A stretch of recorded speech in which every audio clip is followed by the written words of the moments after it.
Bonjour les amis, j'espère que vous allez tous très bien les gars. Je reçois beaucoup de questions sur les différentes stratégies SMC qui existent. Est-ce que je devrais apprendre le Wyckoff, ICT ou autre chose, etc. On va essayer d'apporter une réponse claire aujourd'hui. Mais avant, je vous présente Darwinex Zero, le sponsor de cette vidéo. Darwinex Zero est un programme d'allocation de capital, la meilleure alternative au profit. Il est possible de vous faire financer jusqu'à 500 000 euros en partant de zéro. Que vous soyez débutant ou expérimenté, profitez du programme Darwinex Zero pour devenir gestionnaire de capital en quelques mois. Sachez que sur Darwinex Zero, il n'y a aucune limitation ou de contrainte. Rien ne vous oblige à réaliser 8 ou 10%. Il suffit de trader proprement à votre rythme sans contrainte. Même avec 2% mensuels, Darwinex peut vous allouer un capital. Tout ce que vous devez faire, c'est de vous former correctement et trader proprement afin d'avoir une note supérieure à 75. Tout comme les fonds d'investissement, touchez 15% des bénéfices réalisés. Tradez à votre rythme en situation réelle en respectant votre plan à la lettre avec de bons résultats. Vous décrocherez votre première allocation 40 jours seulement après votre démarrage. Devenez gestionnaire de capital à grande échelle pour seulement 38 euros par mois sans avoir à risquer votre propre capital. Profitez d'une réduction de 10 euros sur votre inscription avec le code qui s'affiche à l'écran. Alors il y a plusieurs stratégies qui existent et qui sont présentées sur YouTube ou dans des formations qui sont d'ailleurs à des prix démesurés. Mais vous devez savoir qu'on fait pratiquement tous la même chose. Déjà sachez qu'il n'y a aucune stratégie miracle. Si vous êtes à la recherche du Saint Graal, croyez-moi que vous allez tourner en rond. Le gros souci des débutants, c'est de ne pas maîtriser la psychologie. D'ailleurs, j'ai fait plusieurs vidéos à ce sujet que je vous mettrai en description. Pour revenir à notre sujet, me croyez-vous que si je vous dis Wyckoff, ICT ou le concept que j'utilise personnellement, que je vais vous dévoiler dans un instant, sont exactement la même chose? Ça peut vous surprendre, mais je m'explique. Prenons par exemple le Wyckoff. Vous avez ici un exemple de trade pris avec la stratégie Wyckoff, qui est d'ailleurs gagnant. Attention, je ne dis pas que ça ne marche pas ou je n'essaie pas de rabaisser quoi que ce soit. Je vous donne simplement mon avis, faites-en ce que vous voulez. Le souci pour moi avec ces stratégies, c'est qu'il y a beaucoup trop de termes, de notions qui peuvent nous induire en erreur. Et encore, j'ai pris un exemple ici assez simple. Mais si vous avez essayé d'apprendre ces stratégies, vous savez certainement que c'est très subjectif comme méthode.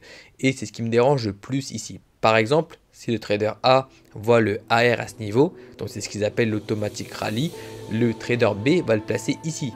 Peut-être que techniquement ça n'a aucun impact, en tout cas sur ce trade, mais vous me comprenez que ça devient tout de suite compliqué à apprendre une stratégie si le formateur ou les autres traders ont une vision complètement différente de la vôtre. Vous serez toujours en décalage ou en retard sur votre apprentissage. Peut-être que je me trompe, dites-le moi en commentaire, je me ferai un plaisir de vous lire. Maintenant prenons le breaker block, un concept d'ICT. Là vous voyez qu'il s'agit exactement du même trade, mais analysé de manière différente. Pourtant, le résultat est le même.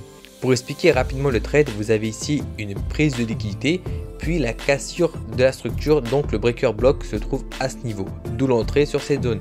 Nous avons d'ailleurs un membre du groupe privé qui trade avec cette méthode et qui nous partage ses trades. Je trouve que c'est très intéressant si la prise de liquidité est bien identifiée. Pour le coup, je trouve que c'est l'identification de la prise de liquidité qui est subjective. Après l'entrée, c'est pareil. On entre sur une zone, donc le breaker block. Je ne sais pas réellement pourquoi. Je ne vois pas de notion de supply zone ou de demand zone.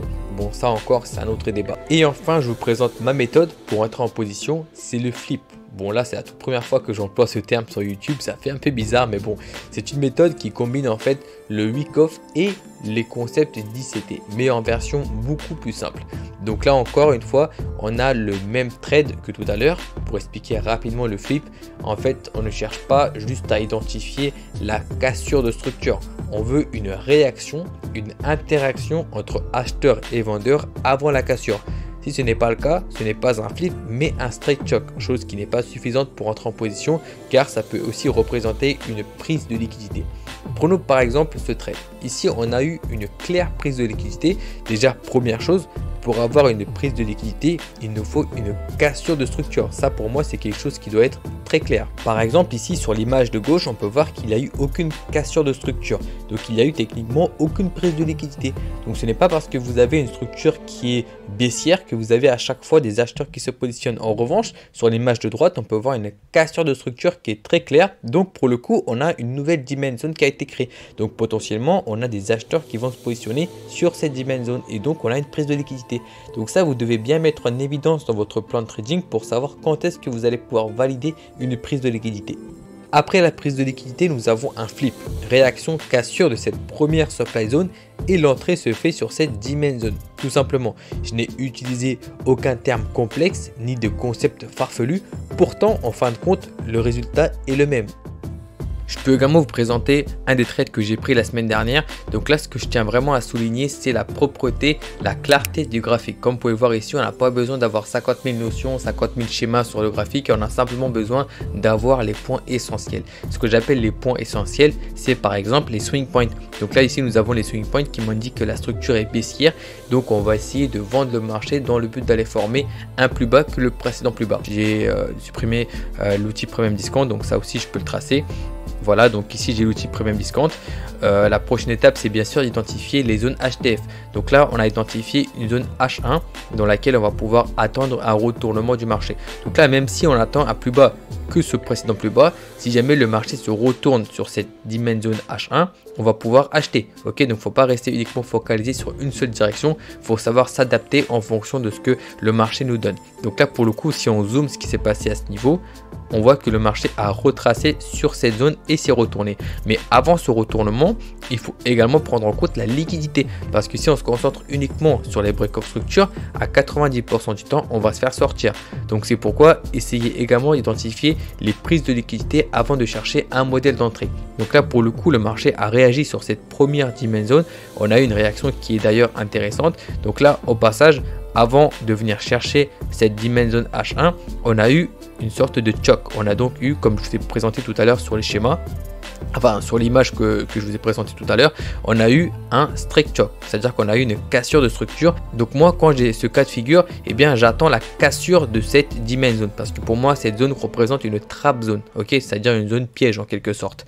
Donc là, le marché justement vient casser cette trap zone, ensuite on vient réagir sur cette zone HTF avant de nous valider un modèle d'entrée. Donc là voilà, j'ai plusieurs modèles d'entrée, donc enfin en gros tout est basé sur le flip, mais simplement je sais quand est-ce que je dois me positionner sur l'extrémité, je sais quand est-ce que je dois me positionner plus tôt, etc. Donc voilà, en fonction du contexte, on va dire, enfin mon entrée diffère en fonction du contexte.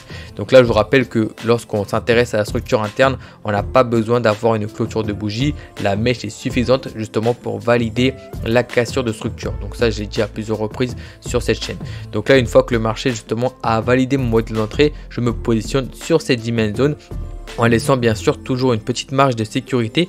Donc là, on peut voir que le marché est venu légèrement casser la zone sans pour autant me sortir, et puis hop, directement à la hausse. Donc là, c'est un trade assez rapide de 1 pour 3. Voilà, moi personnellement, je me contente de 1 pour 3 lorsque je prends des trades sur du M15, mais bien sûr, en fonction du contexte, je prends également des trades sur du M1. Donc dans mon plan de trading, j'ai des critères qui me disent quand est-ce que je dois prendre un trade en M15, quand est-ce que je dois prendre un trade en M1, etc.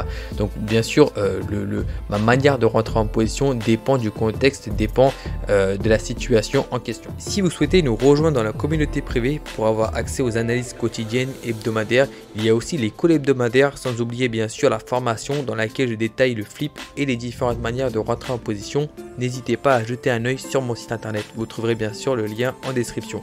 En tout cas les gars, j'espère que cette vidéo vous aura plu. Si c'est le cas, n'hésitez pas à liker, à partager et à vous abonner pour les prochaines vidéos. Nous on se retrouve très bientôt, ciao.